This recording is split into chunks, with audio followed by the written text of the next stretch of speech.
és a minha luz, a minha salvação, e a ti me renderei.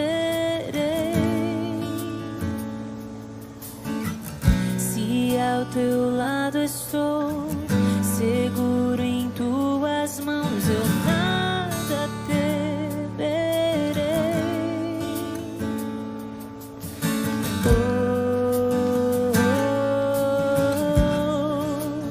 Tu és santo, ó Senhor.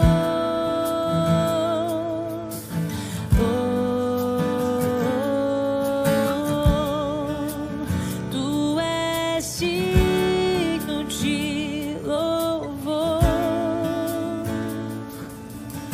Só em ti confiarei, eu nada temerei. Em frente eu irei, pois eu sei que vivo estás e um dia voltarás do céu pra nos buscar, pra sempre reinarás. Aleluia. Olá, meus irmãos, boa noite. Sejam muito bem-vindos ao nosso estudo bíblico semanal, na nossa série Jornada pela Escritura. Hoje nós estamos fazendo o nosso estudo um pouquinho diferente do que nós estamos habituados, né? Nós não estamos tendo o nosso estudo presencial por uma série de fatores, mas nada nos impede de poder fazer também o uso das mídias sociais e a transmissão aqui, tanto pelo Facebook quanto pelo YouTube. Quero agradecer a todos que estão participando conosco. Qualquer dúvida no nosso estudo, deixe nos comentários. Posteriormente nós vamos responder.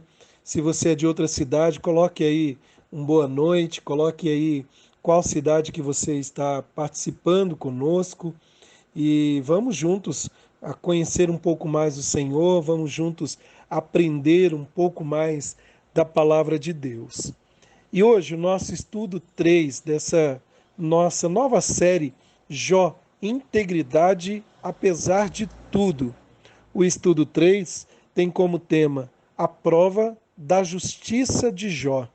A primeira parte desse estudo, então. Eu quero apenas fazer uma breve recapitulação do que nós já vimos, né, no estudo anterior, e logo em seguida já tomarmos aí o rumo no nosso texto, que vai hoje no capítulo 1 de Jó, ainda continuando no capítulo 1, no versículo 6 até o versículo 22. Se você tiver uma Bíblia aí, você já pode deixar aberta a sua Bíblia, nós vamos fazer o uso da palavra de Deus no nosso estudo. Bom, na semana passada, quando Jó nos é apresentado, nós vimos isso no versículo 1 até o versículo 5, a cena de abertura é extremamente maravilhosa. Ele é um homem de justiça exemplar e por isso ele é ricamente abençoado com abundância de riqueza, família, autoridade e status.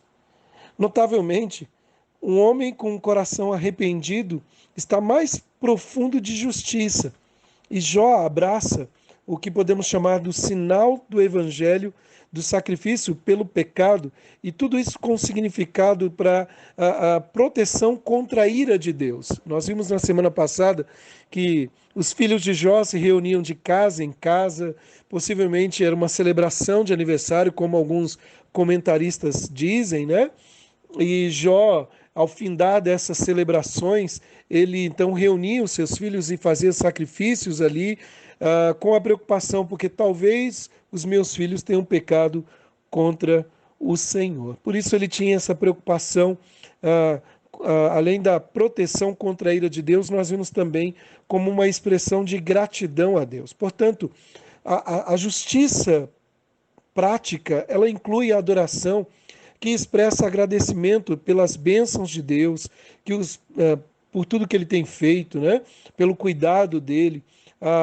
Ele é interessante porque Jó ali afirma, né, não só o pecado dos seus filhos, talvez os meus filhos tenham pecado, mas o dele próprio. Ele não era um hipócrita, ele era um homem justo, temente a Deus, que se desviava do mal, né? E aí nós recebemos através do reconhecimento do pecado e se afastando dele, este reconhecimento de adoração e de temor a Deus.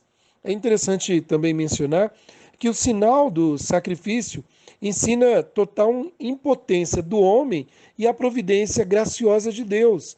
A bênção vem por graça, e sendo abençoado, Jó felizmente se apresenta a uma vida justa e assim recebe as bênçãos de uma vida abundante. E a ordem destas coisas é significativa, porque ele é um homem bem-aventurado. Ele vive para Deus e assim ele recebe uma abundância de bênçãos. Ele não muda a ordem, né? Eu vou servir ao Senhor, eu vou ser íntegro e reto se o Senhor me abençoar. Mas porque o Senhor está abençoando, ou porque ele é um homem íntegro e reto e o Senhor o está abençoando em todo o tempo.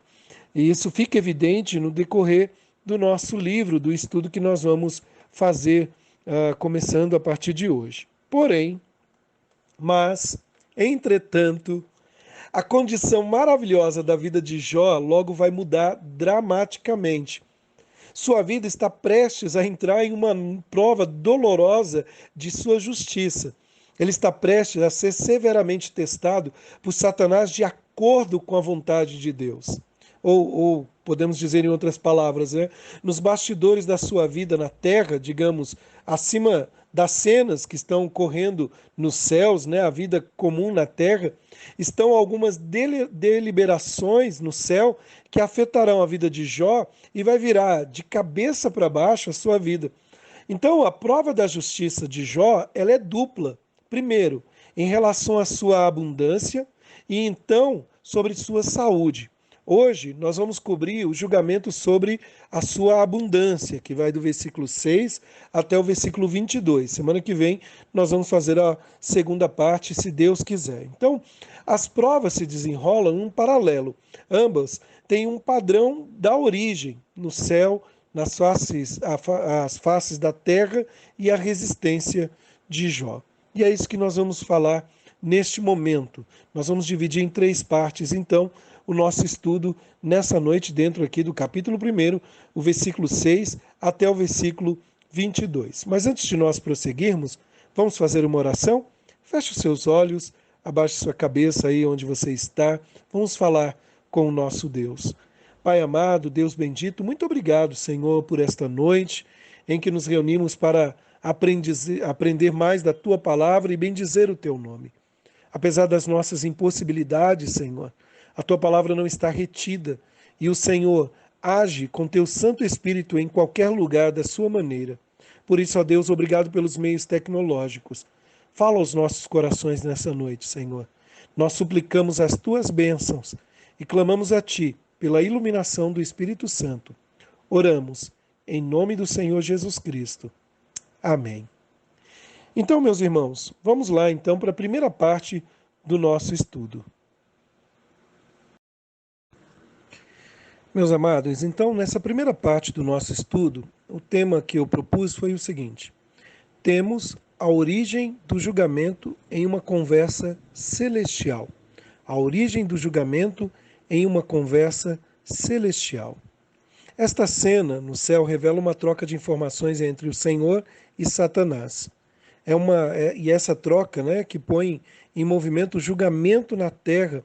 A conversa começa com generalidades, depois muda para as ações mais específicas sobre o trabalho, né, a dinâmica, a rotina, né, do trabalho.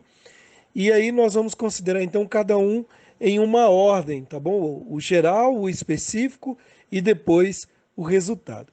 Nós vamos fazer algumas considerações e agora propriamente olhando para o nosso texto aqui de Jó, tá? Então nós vamos agora começar a ler o texto bíblico de Jó. Lembrando, né, que eu gostaria até de fazer uma justificativa aqui, se caso fizer algum ruído, algum barulho aqui, é por causa dos carros que estão passando na rua, então me desculpem aí, né, mas vamos prosseguir com o nosso estudo aqui. Então, em primeiro lugar, o que nós devemos atentar, o que nós devemos considerar? A primeira consideração é a discussão geral de Deus com Satanás. Isso está lá no versículo 6 e 7. O relato ele começa com um dia e ele registra a história real. É interessantíssimo como o texto começa com a expressão num dia Ou seja, não é uma história inventada, é uma história que aconteceu naquele dia com uma série de eventos. Uma história em comum que reflete a graça condescendente de Deus. E eu falarei sobre esse ponto na próxima semana, né? Vou falar um pouquinho mais sobre isso na próxima semana. O que eu quero hoje é que você se concentre na conversa e no que se segue nessa narrativa.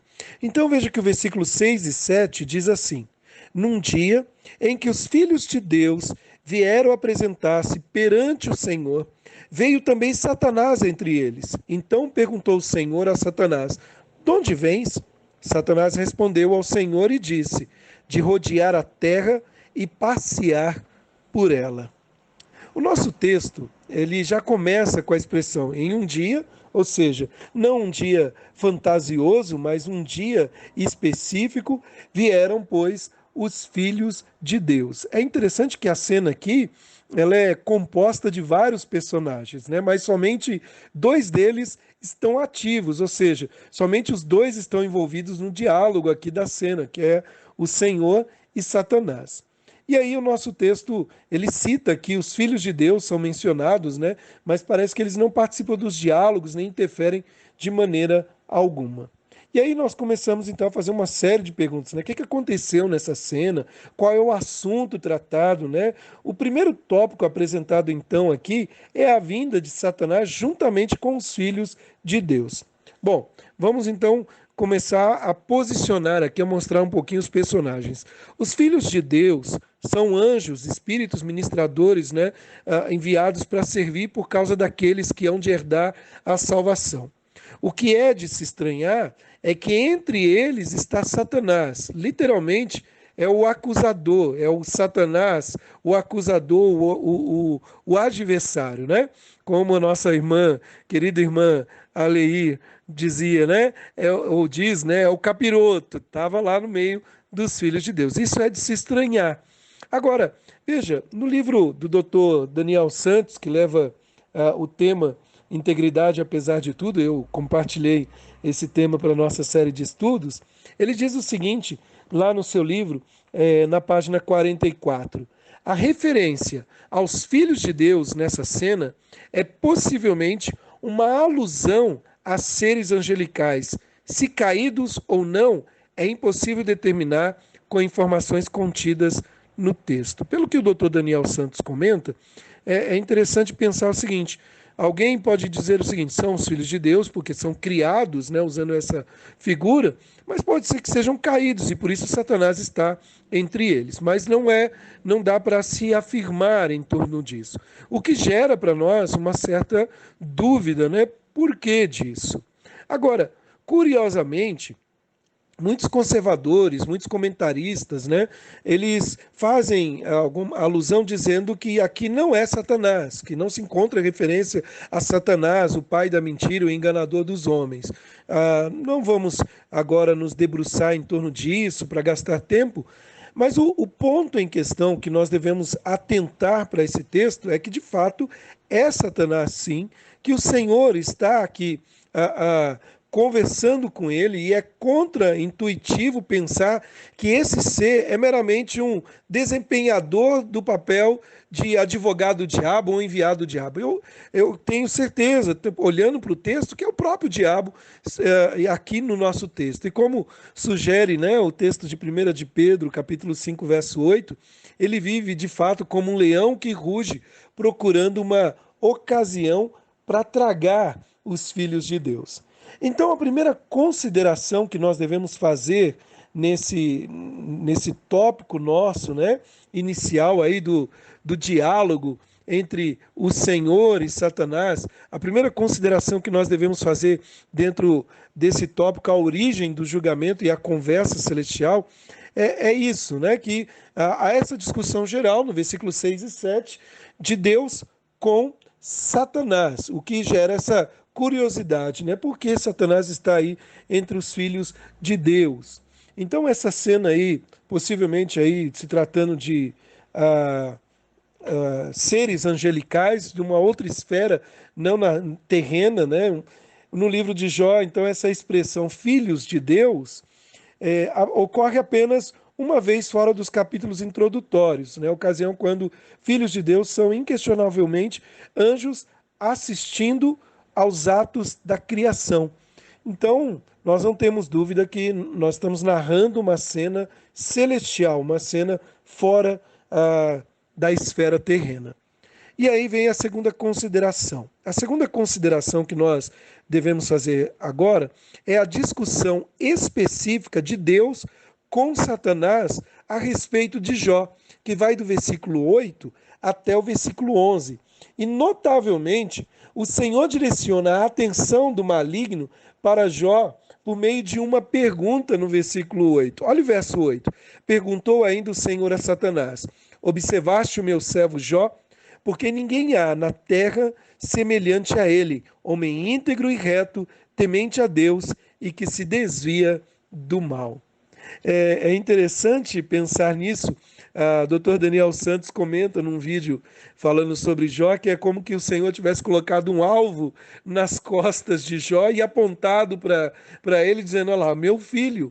E Satanás então lança os olhos.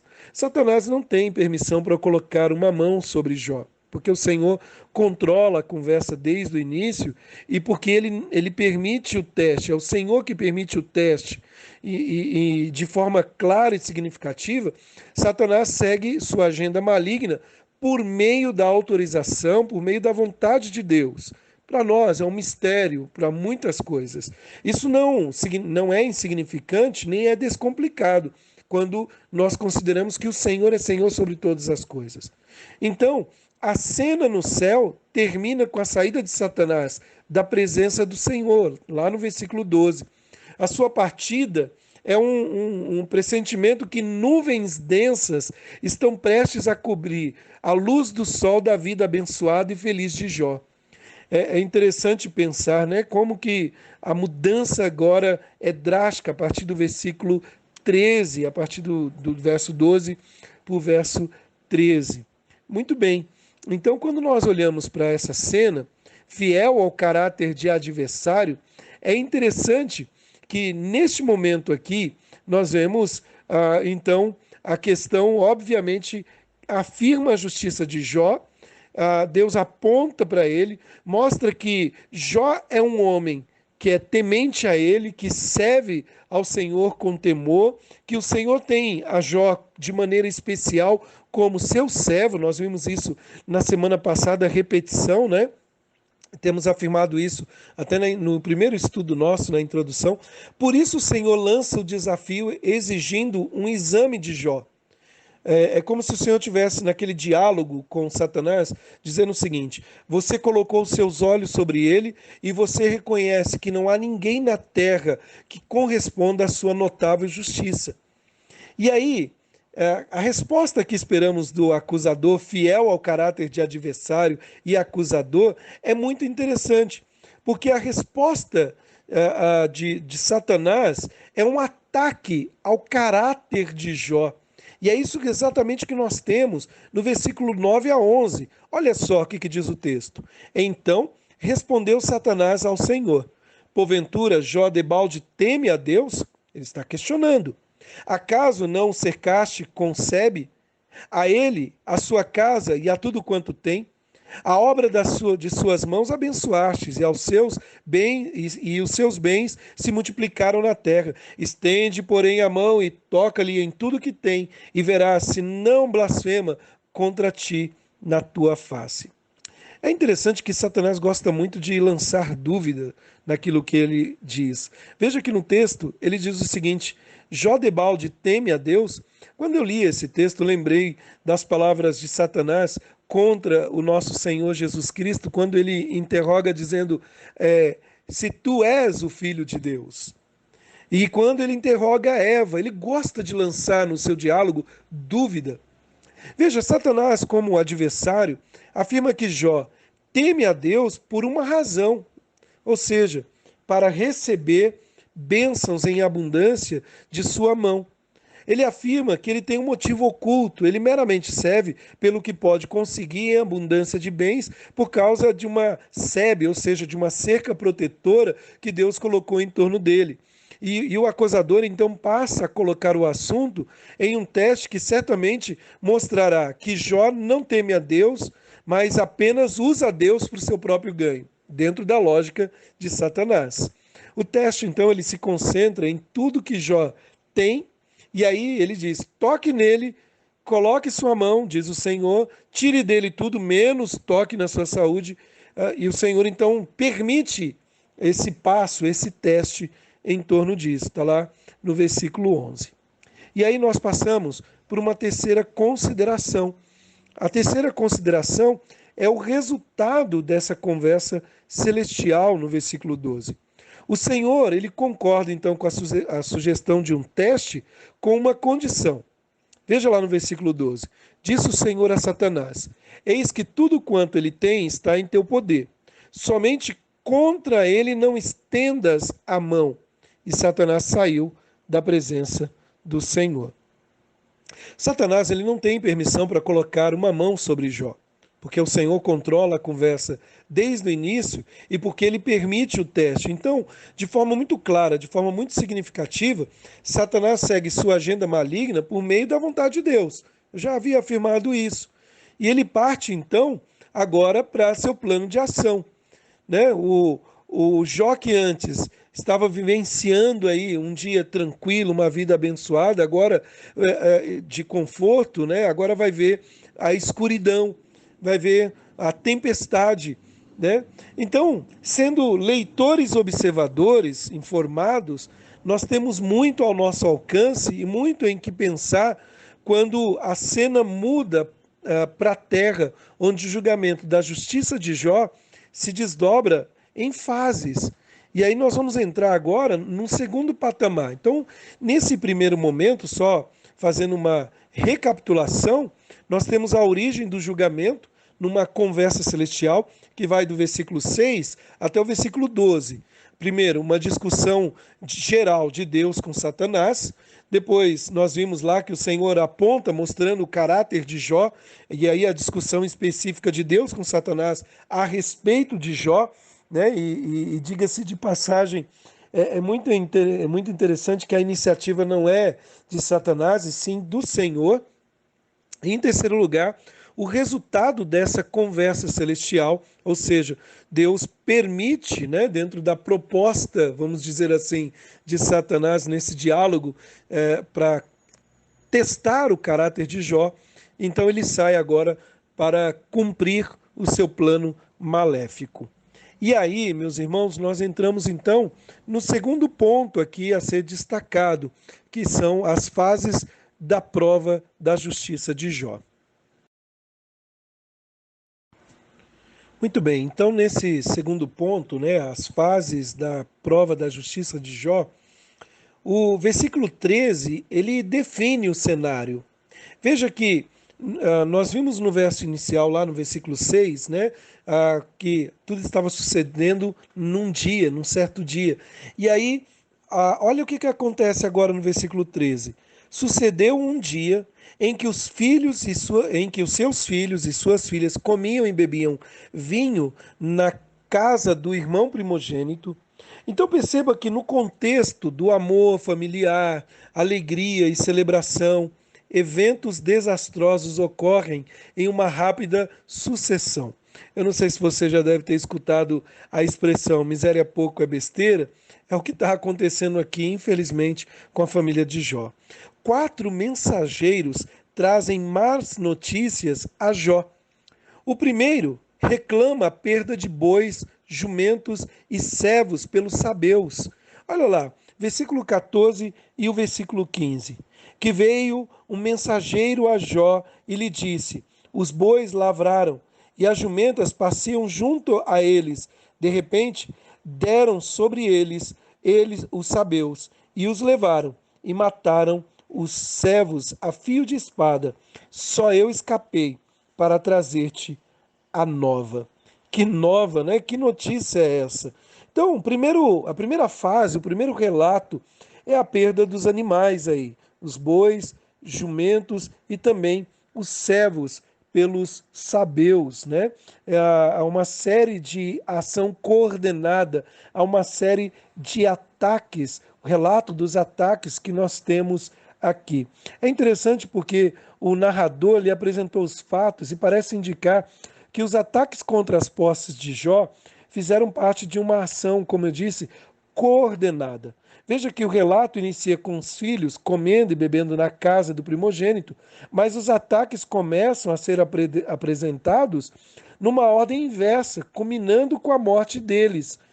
Não começa na casa de Jó, né? Não começa na casa dos filhos, mas ele começa no campo, começa com o gado de Jó. E é interessante também afirmar que o texto mostra aqui, né, a natureza desses agentes de destruição é bem distinta e tudo acontecendo numa ordem coordenada. Veja, por exemplo, o versículo 16 agora. Enquanto ele falava, outro servo relata a perda de ovelhas e servos.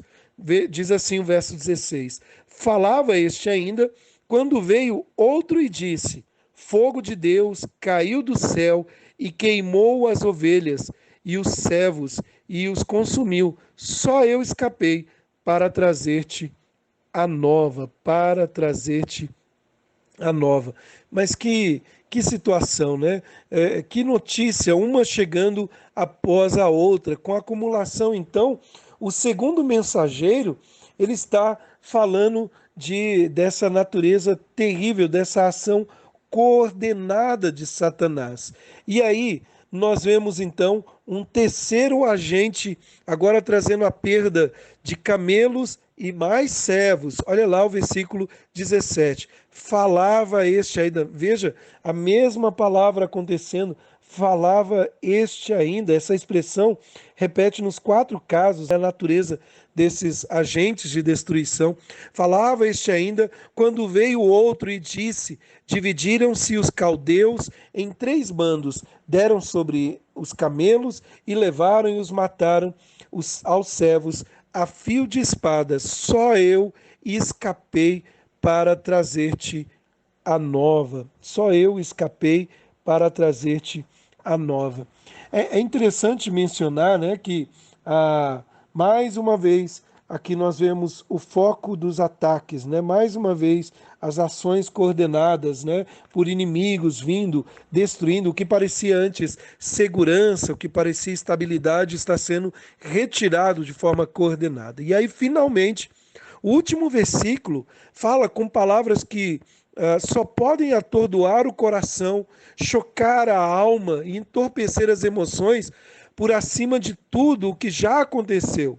O mais temido, o inimaginável que poderia acontecer, ocorreu. Os filhos de Jó, todos morreram no mesmo dia, os 10 filhos de Jó. E aí os versículos 18 e 19 diz assim: também este falava ainda, veja, tudo no mesmo dia, também este falava ainda, quando veio o outro e disse: estando teus filhos e tuas filhas comendo e bebendo vinho, em casa do irmão primogênito, eis que se levantou grande vento do lado do deserto e deu nos 4 cantos da casa, a qual caiu sobre eles, e morreram. Só eu escapei para trazer-te a nova. É muito interessante perceber que nesses versos 18 e 19, eles criam um link com os versos iniciais, no versículo 13, que nós lemos, que o versículo 13 monta o cenário, dizendo, né, certo dia, seus filhos sucedeu em um dia em que seus filhos comiam e bebiam. E a narrativa aqui dessa série de golpes de Satanás, né, dessa ação coordenada, mostra que todas as coisas ocorreram no mesmo dia. Os filhos e as filhas estavam comendo na casa do primogênito, e aí vêm as notícias então. E aí o que acontece, meus amados irmãos? Jó perdeu tudo o que tinha em um único dia de desastre pelo fogo, vento e as mãos dos homens maus, tudo dentro da providência de Deus. É interessante esta palavra, porque às vezes nós pensamos na providência só no aspecto benéfico, mas Deus também autoriza, Ele permite determinadas situações, provando a nossa fé, cuidando de nós. Eu sei que é chocante às vezes parar e debruçar em torno disso, mas essa é a verdade. Jó perdeu tudo que ele tinha, riquezas, filhos, a perda de bens podemos dizer, foi um golpe severo na sua cabeça. A perda dos filhos era uma espada penetrando, afiada no seu coração. Que terrível situação. O que nós faríamos? Como nós enfrentaríamos essa cena? Sabe, eu fico pensando em torno de tudo isso que Jó passou. É interessante porque o texto mostra, né, essa sucessão de ações, né, esse tipo de acidente, tudo isso ocorrendo no mesmo dia, inimigos chegando não para simplesmente roubar, mas também matar, destruir, ladrões que vêm dos cantos, né, para fustigar, tragédia acontecendo. Não é isso que acontece conosco, não é isso que faz o nosso coração ficar sobremodo temeroso. Veja que a ação coordenada, então, para a gente finalizar esse aspecto, esse ponto aqui, ela vem com uma série de palavras, né? Falava este ainda. Nós temos o fogo aí, ovelhas e servos. Depois, falava este ainda, nós temos os sabeus, né? Os bois, jumentos e servos. Depois, os caldeus, camelos e servos. E o vento, né? Que culmina aí uma tragédia, né? Filhos e filhas comiam e bebiam. Então, a cena que se desenrola aqui é o que envolve a nós. Ladrões que vêm matar, roubar, inimigos que estão à espreita, tragédias. Este é o mundo daqueles que vivem neste mundo por causa do pecado, né? Não tem como fugir. E nisso nós somos semelhantes a Jó. No sentido de que a tempestade vem. Nós precisamos lembrar, por exemplo, de Mateus, capítulo 7, os dois construtores, né, o que construiu a casa sobre a rocha e o que construiu a casa sobre a areia. Ambos enfrentaram as mesmas situações, mas o que construiu a casa sobre a rocha permaneceu de pé. E aqui, então, nós vemos agora o terceiro aspecto. Como será que Jó reagiu a tudo isso? Então nós temos a resistência da prova. Nesse último ponto nosso, que eu denominei a resistência da prova, a resposta de Jó é dada em seguida, né? Em seguida por todas essas ações, é seguida depois pelo comentário do narrador, mas veja que o texto bíblico diz para nós assim: então Jó se levantou, rasgou seu manto, rapou a cabeça e lançou-se em terra e adorou. E disse, veja que o narrador mostra como Jó, a condição externa, como ele está, e logo em seguida então o narrador volta-se para aquilo que Jó falou. Ele disse assim, nu saí do ventre de minha mãe e nu voltarei. O Senhor deu e o Senhor o tomou. Bendito seja o nome do Senhor. Meus amados, essa é uma resposta notável de fato, nos leva a refletir sobre uma série de questões do caráter desse servo de Deus. Esse último tópico que estamos destacando aqui no versículo 20, o versículo 21, há uma série de verbos aqui bem interessante, né, que descreve bem a reação de Jó. Levantar, rasgar, raspar, lançar-se e adorar. É interessante destacar o seguinte, que da mesma maneira que os 4 ataques foram coordenados, essas 5 reações do servo do Senhor também comunicam uma ideia de uma ação coordenada. Ou seja, o que nós podemos dizer é que as atitudes de Jó não foram aleatórias e sem conexão uma com a outra, mas elas estavam ligadas e dependentes entre si. E só para você ter uma ideia, o último dos 5 verbos descrevendo aí as reações de Jó recebe uma atenção especial, porque poderíamos esperar que ele reclamasse, que ele blasfemasse, mas o texto diz que ele adorou o Senhor. Mas eu quero destacar 2 aspectos aqui, dentre uma série de questões que ainda vamos tratar nessa noite. Em primeiro lugar, a angústia. Veja que o versículo 20 demonstra isso para nós, a angústia que paira sobre o coração desse servo de Deus, né? Lá no versículo 20, nós podemos destacar dizendo o seguinte, então Jó se levantou, rasgou seu manto, rapou a cabeça e lançou-se em terra e adorou. Veja, Que palavra nós podemos encontrar para descrever o efeito da pancada em suas emoções pela perda de todos, incluindo seus 10 filhos? A grande força que Jó exibe, ela emerge de um homem dilacerado dentro de si. O texto não tira de nós que Jó estava sofrendo com dor. Sabemos disso pela maneira como ele mostrou o que sentia no simbólico ato de rasgar o seu manto, raspar sua cabeça e cair no chão. O seu coração está partido em pedaços, a sua alma está desnutrida, despida de sentimentos, seu corpo está agora entorpecido pela fraqueza. E tal é a sua angústia, e tudo isso é compreensível, que nós vemos a sua dor sendo pronunciada. É um grito de angústia. É um grito de angústia que se expressa em palavras. Essas ações contam tudo o que estava acontecendo dentro, ou o que estava acontecendo dentro do coração de Jó.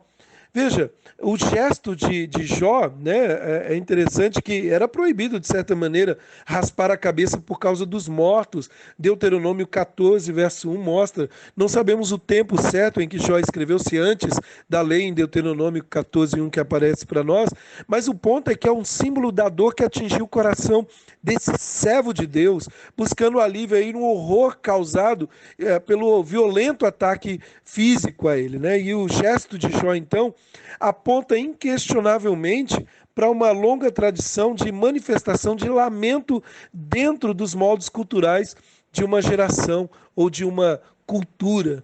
Então esse é o primeiro ato, né, da angústia de Jó. O segundo ato que podemos destacar aqui é o ato da adoração. Veja na sua Bíblia que o versículo 21, ele diz o seguinte: e disse, nu saí do ventre da minha mãe e nu voltarei. O Senhor deu e o Senhor tomou. Bendito seja o nome do Senhor. Sabe, meus amados, em sua grande dor, é interessante porque Jó demonstra adoração. Cair no chão é típico na demonstração habitual de luto. Mas o narrador ele mostra a nós que o lugar de Jó no chão também é o lugar adequado para um homem humilde a adorar o grande Deus dos céus e olhar, né, a este Deus que controla todas as coisas. A ideia aqui é algo nesse sentido. Ele caiu no chão em angústia de se curvar profundamente em adoração. Parece então que a adoração que ele iniciou simbolicamente reflete um coração partido que desvia o olhar da tristeza para Deus em uma postura humilde. E que exemplo para nós, né? Que muitas vezes só estamos olhando a tragédia e a dor ao invés de olharmos para um Deus que controla e tem cuidado de todos nós. E quando Jó olha para esse Deus com uma postura humilde, ele procura aquele a quem sozinho pode juntar as peças do quebrantamento. Né? Em sua grande dor, Jó busca o seu conforto em Deus. E claramente o seu coração partido não é a sua primeira preocupação.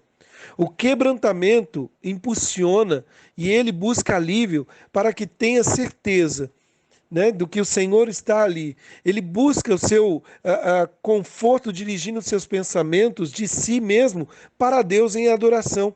E assim nós somos informados que Jó diz na sua adoração. E eu quero destacar dentro desse tópico, né, sobre a adoração, algumas questões. Na primeira palavra de Jó, ele se humilha diante de Deus. Veja que ele diz: nu saí do ventre de minha mãe, e nu voltarei. Embora ele se refira para si mesmo, eu vim e voltarei, ou seja, eu saí do ventre da minha mãe e eu voltarei, Jó não está acentuando, ele não voltarei para o ventre da minha mãe, mas voltarei para o ventre da terra, né? Jó não está aqui acentuando o seu sofrimento como se dissesse: ai de mim, eu sou um homem agora privado, despido em uma exposição indiscriminada ao sofrimento, de tal ponto que agora não tenho nada. Ele poderia estar agora num estado de autocomiseração, né? E a humilhação, ele não se coloca como mais um coitadinho. Ele está realmente se posicionando. Veja que em meio ao sofrimento, ele tem uma autoidentificação em relação a todas as suas posses no início e no fim da sua vida. É como se Jó dissesse o seguinte: eu não trouxe nada comigo quando saí do útero.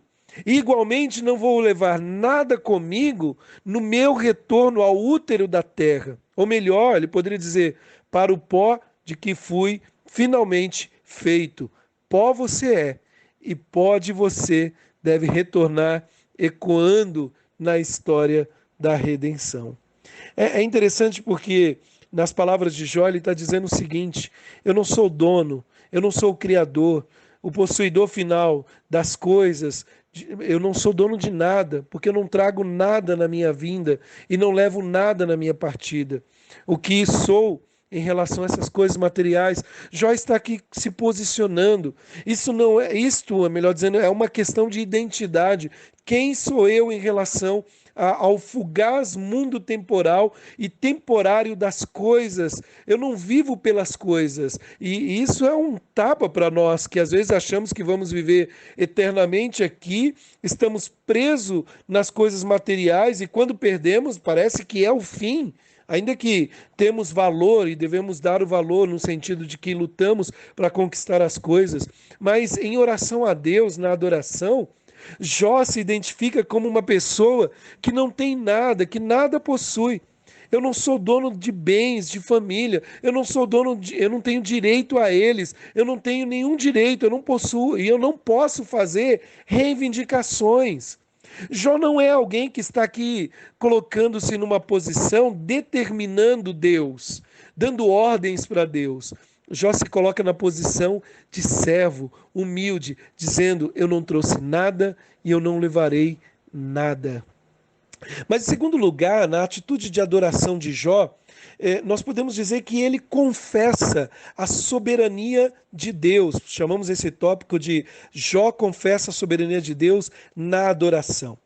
Em humildade em relação a si mesmo e sua identidade, em uma autoavaliação honesta, Jó então confessa a fé na soberania de Deus. E como ele diz isso? No nosso texto ele fala: o Senhor deu, o Senhor tirou. Sem conhecimento da cena celestial, sem saber do diálogo de Deus com Satanás, Jó, ele aqui sabe que, em última análise, a prova que o atingiu é da mão do Senhor. É o Senhor que dá, é o Senhor que tira. O que alguém tem nessa vida vem das mãos de Deus. As bênçãos que alguém possui em termos materiais vêm das mãos de Deus. A família, os filhos, é do Senhor. E Jó afirma isso. Quando experimentamos a perda, seja da perda física de um filho, de um familiar, de um amigo, ou as perdas materiais, lembremos que o Senhor também é soberano sobre tudo isso. O Senhor deu, o Senhor tirou. Então, em segundo lugar, Jó está aqui expressando a sua confiança na soberania de Deus. O que poderíamos dizer é o seguinte: Jó atribui a Deus a autoria de tudo o que aconteceu, não no sentido de acusá-lo como alguém friamente o faz, como se Deus fosse o culpado e ponto final. Mas ele olha para o Senhor reconhecendo que todas as coisas vêm das mãos do Senhor. É interessante que a confissão de Jó, composta aí nessas três partes que nós estamos tratando, ela vem de um provérbio, No saí do ventre da minha mãe, no voltarei. Esse provérbio parece relacionar a trajetória completa de um ser humano do nascimento até a sua morte, de um reconhecimento de quem é o Senhor. É a convicção que nós devemos ter de um Deus soberano sobre todas as coisas. Mas aí nós entramos então no terceiro ponto, no terceiro aspecto dentro da adoração de Jó. Ele louva a Deus em adoração. Ele claramente diz: bendito seja o nome do Senhor. Ou seja, o Senhor é totalmente honrado por referência ao seu nome, referência à perfeição dos seus atributos, ao seu ser. Veja que Jó diz: bendito seja o nome do Senhor. Quando Jó diz que não tem direitos e não pode fazer reivindicações, quando ele atribui todos os direitos ao Senhor, ou seja, reconhecendo a soberania de Deus, e quando ele dá louvor ao Senhor através do sofrimento, nós podemos até pensar que ele foi longe demais na autodenúncia, por um lado, né? E longe demais ao atribuir essas coisas a Deus. Mas veja que o narrador aqui, ele termina esse capítulo primeiro com uma expressão que nós não podemos menosprezar, com uma expressão que nós devemos trazer à tona para nosso coração. Ele diz assim: em tudo isso, Jó não pecou. Jó não pecou. Ele não pecou de uma forma geral. Jó era pecador. Eu já falei sobre isso, né?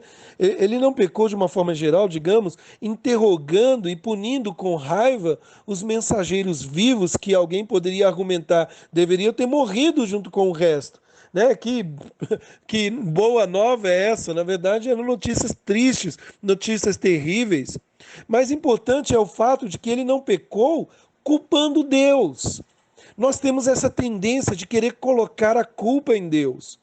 Veja, o comentário do narrador é uma afirmação de que a resposta de Jó é justa quando ele afirma a soberania de Deus e louva o seu santo nome em relação aos eventos que se desenrolam. Agora, é significativo ver que da mão de Deus, pelo fogo, vento, pelas mãos dos homens perversos, Deus opera todas as coisas segundo o conselho da sua vontade. Efésios capítulo 1, verso 11, mostra isso para nós. Então, queridos, o que nós temos nesse último tópico aqui é a resistência de Jó à prova.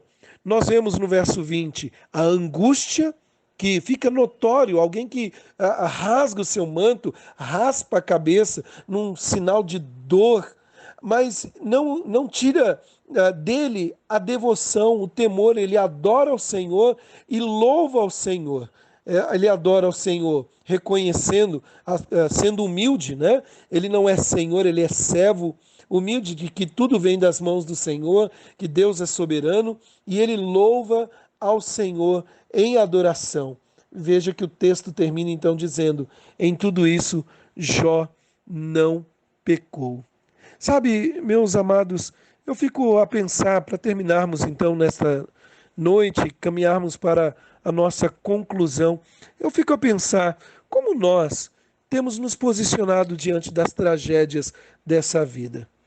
E eu quero então concluir dizendo o seguinte: nós temos muito mais a cobrir sobre o julgamento de Jó.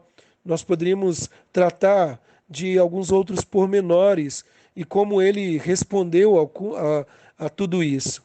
Mas nesse ponto, e por isso nós dividimos em duas partes, eu quero comentar sobre como lidar com a tristeza do coração e a angústia da alma. Eu te pergunto o seguinte: como você tem lidado com a tristeza do coração e com a angústia da alma? Nós estamos vivendo uma época difícil, de pandemia, nós estamos vivendo essa época em que muitas pessoas estão morrendo, algumas perdendo o emprego, tragédias e mais tragédias, a justiça sendo dobrada, invertida, a mentira prevalecendo, a fraude, nós vemos a ganância humana, nós vemos uma série de questões e nós ficamos a nos perguntar como reagir com tudo isso. Meus amados, Jó mostra que não devemos suprimir. Nós devemos não reagir escondendo ou falando de um certo triunfalismo, né? Mas nós devemos como agir como servos e servas do Senhor. Quando as provas vêm na nossa vida como ondas do mar rolam, seja qual for a minha sorte, no meio do sofrimento, eu tenho e nós temos um caminho para a luz e para a calma. É importante, meus amados irmãos, ressaltar que a aplicação prática de tudo isso é repleta de teologia. A cura do coração não é imediata. Ainda assim, começamos a jornada para a paz do coração e para o descanso da alma, voltando os nossos pensamentos para Deus em humildade e reconhecimento do seu controle soberano. Deus não perdeu o controle. Claro, não simplesmente descartamos a dor, isso até é irrealista. Nós levamos a dor conosco na presença do Senhor para reconhecer nossa pequenez e louvar a Deus por sua grandeza, confessar a sua soberania em dar e tirar e louvar ao Senhor, o santo nome dele. É orar, reconhecendo que ele é Deus. E aqui está o fundamento para a vida diária em tudo que enfrentamos, seja de bom ou de mal, nós devemos ter uma postura humilde, de uma confissão de louvor a Deus. Assim, meus irmãos, nós podemos louvar o nome do Senhor, por exemplo, orando: ó Senhor, és infinito em seu ser, glória e perfeição. És todo suficiente, eterno, imutável, incompreensível, em todos os lugares presentes, todo-poderoso, conhecedor de todas as coisas, é mais sábio, mais santo, mais justo, mais misericordioso, és grandioso, és longânimo, é abundante em bondade e verdade. O Senhor, e somente o Senhor é santo, santo, santo. O Senhor é o Deus todo-poderoso. Assim, meus irmãos, nós podemos confessar abertamente e dizer: Senhor, eu estou em tuas mãos, tudo pertence a ti e tudo que vem das tuas mãos eu recebo com prazer, porque sei que o Senhor está cuidando da minha vida. E podemos concluir essa oração dizendo: ao Senhor pertence a minha vida, em tudo que tenho, os meus filhos, os meus bens, a minha casa. Tudo está em tuas mãos. Portanto, eu humildemente me submeto pela obediência, em que a vida ou a morte eu posso glorificar o teu santo nome, porque eu te pertenço. Meus irmãos, essa é uma oração de um servo de Deus. Poderíamos dizer, essa foi a oração, ainda não com essas palavras, que Jó expressou. Embora, meus amados irmãos, não vejamos o que está acontecendo nos bastidores de nossa vida, nós devemos seguir o exemplo de Jó e glorificar a Deus em meio às nossas tristezas, confessando a Ele os nossos pecados e declarando que Ele é o nosso Pai soberano.